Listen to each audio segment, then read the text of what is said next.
Hi, my name is Leland Yates, and this is my Fall2014 project.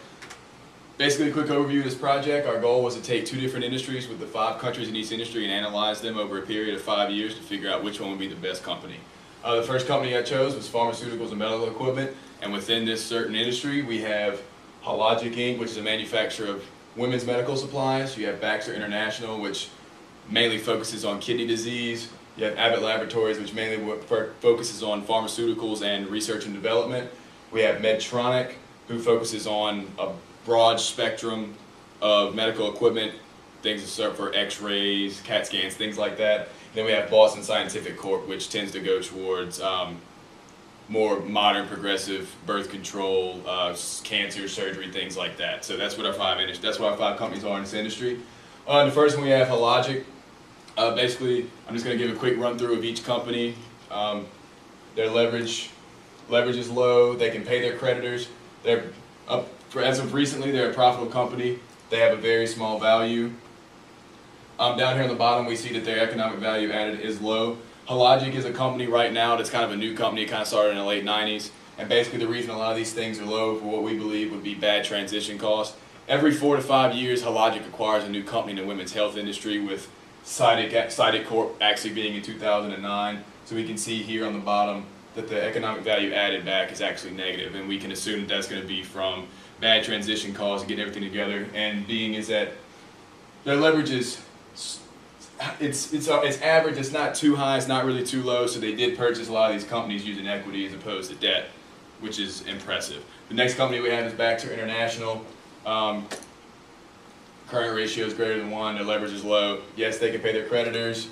Yes, they're profitable. They have a large enterprise value. We have Abbott Laboratories, which is probably the largest company of the whole industry. Current ratio is fine. Leverage ratio is low. It can pay its creditors. It's an extremely profitable company. Huge profit margins. Its EVA is positive, and it's got a very large firm value. The next company is Medtronic. It's got a slightly higher liquidity than its others. It's probably also due to the specialization, such as their main specialty is kidneys, so they don't nearly have as many products or assets laying around because they're a specialized company. They have low leverage as well. It's a profitable company. Yes, they can pay their creditors, positive economic value added, and they also as well have a large value in the marketplace as well, as far as their enterprise value would be. The last company in the industry is Boston Scientific. This company is actually, by the ratios, it's not doing too bad. If you do some research and news like this company is actually really struggling right now with some accidents and things like that, some lawsuits and all kinds of fines and levies right now, which are really starting to be shown right here. 2011 to 2014, we can see that even though they are still making a profit, that they are still coming out extremely negative on their economic value added, which we can assume for being all the millions and billions of dollars they're having to pay to these royalties for lawsuits, for faulty equipment deaths, things such as that. So if that's not something that gets taken care of at Boston Scientific really quick, whether with new management or better training for the employees, that could pose a huge problem coming up soon. As far as the industry analysis, they have fairly average liquidity. These companies like this, they don't really sell retail things, so they don't really have a lot of assets on hand. Across the board, they don't like debt. They try to buy as much stuff as they can with their equity. They all have no problem paying their creditors. They all have huge profit margins on them, positive economic value added, and they have, for the most part, they have large enterprise values. My favorite company of these is going to be Abbott Labs. It is the largest company. It has the largest enterprise value. There's not a single negative ratio on their sheet. Minus 1 year after they took over a company, I believe it was in 2012. They took over a company, their EVA dipped negative by 100 for 1 year. But other than that, everything else is positive. It has very low leverage, but it's got very high profitability. So it means the shareholders will get maximum wealth returned back to them. They're using more equity, and they're actually getting good returns on this equity, and they're not having to pay back as much to the creditors. So that's going to produce a positive return to the shareholders. The profit margin is huge. I'm talking between 10 and 20 is the profit margin for Abbott Labs. So their profit margin and their asset maintenance is extremely well. Their asset turnover is also fairly low.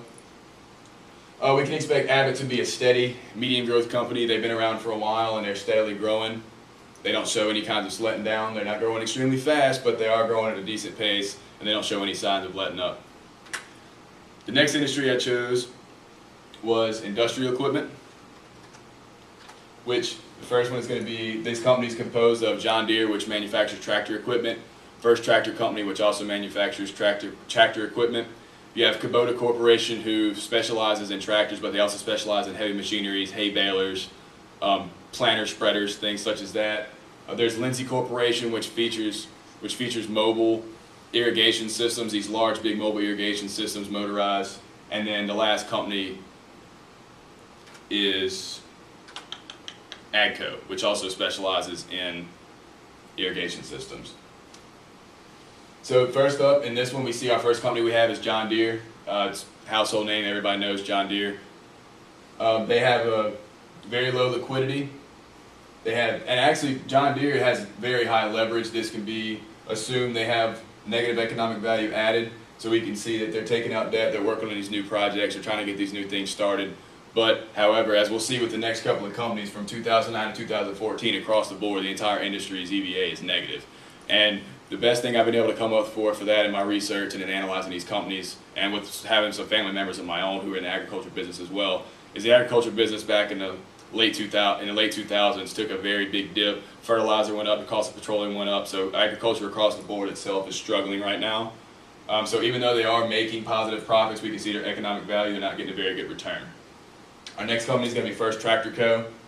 Also, their EVA is also negative. Once again, that can also be brought back to the same scenario such as John Deere. The agriculture market is declining right now. They can pay their creditors, they're profitable, no problem at all. Their enterprise values, it's all right, it's not too big, it's not too small, it's average for something in this industry. Lindsay Corporation, they have a higher liquidity. Being as they specialize mainly in irrigation, they don't have a vast amount of assets and diverse things as that. So they don't really have a lot, they have a higher liquidity. They have very low leverage. They actually have no problem whatsoever paying their creditors. I mean, we see in 2014 their times interest earned is 420. So we can obviously see that they're having no problem. They don't use a whole lot of leverage, and they're doing an extremely good job paying back all their creditors. They have no problem meeting their credit obligations. The economic value added, as with all the other ones, minus these last 2 years, and we've seen a pickup in the increase in agriculture business a tiny bit, mainly with expanding operations overseas. We can see their economic value added's finally picked up the positive after being negative for the last 4 years, and they also being a smaller corporation, a newer corporation as well. They have a very small enterprise value. Next one's going to be Kubota, also big, specializes in tractors. A lot of these companies in this industry are all almost identical. Kubota's no exception. It's got average liquidity, low leverage. It has no problem at all paying its creditors. Profitable, and like John Deere as well, Kubota's also suffered the hit from the agriculture industry being declined with its negative economic value added. And it's actually got relatively average or high for this particular industry enterprise value. And the last company we have is AGCO. We can see AGCO, once again, liquidity's fine, leverage is low, has no problems paying its creditors.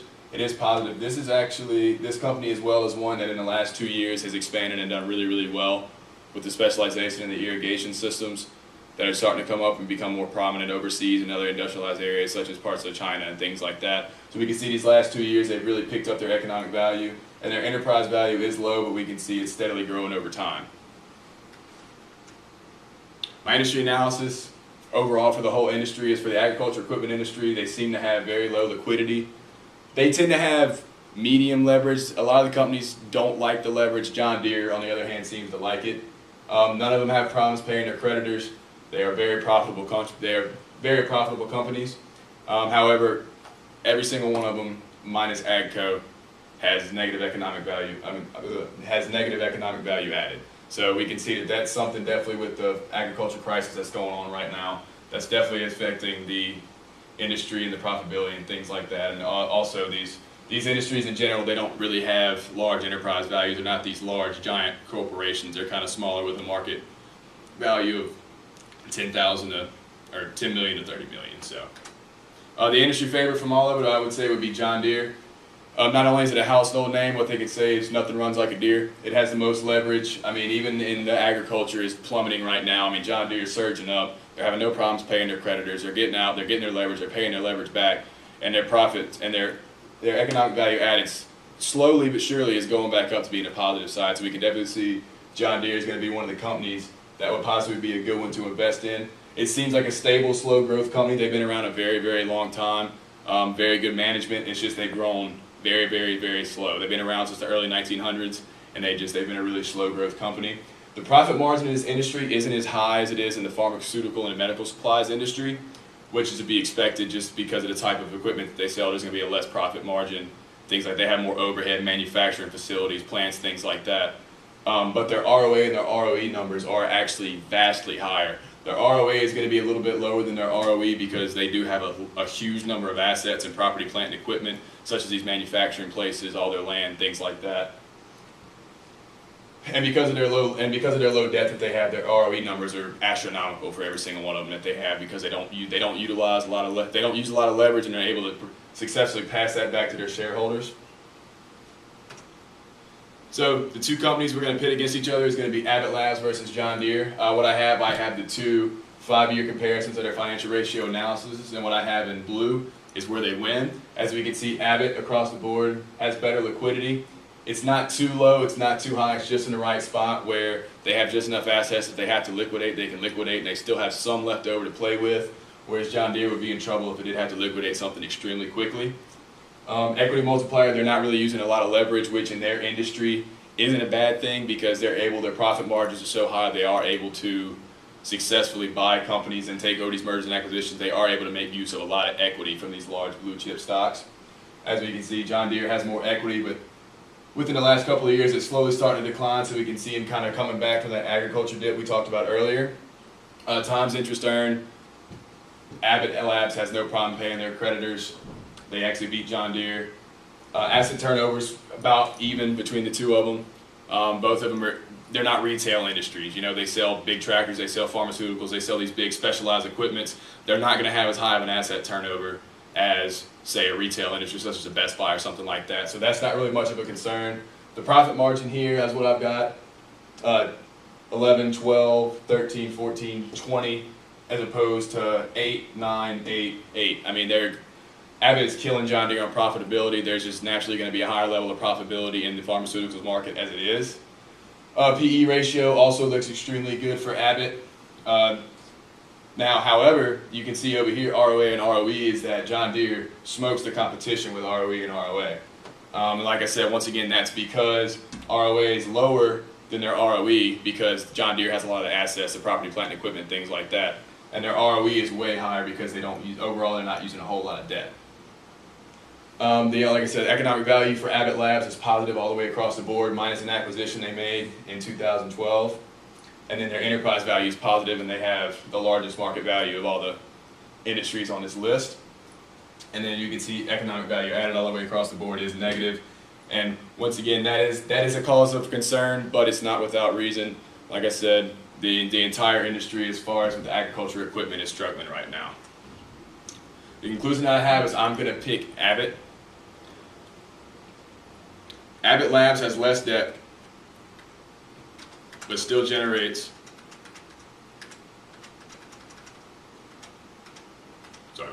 Abbott Labs has less debt, but still generates plenty of revenue. We can see they have average liquidity, average leverage. They're very profitable companies, huge profit margins, low turnover, large value, and they have average growth.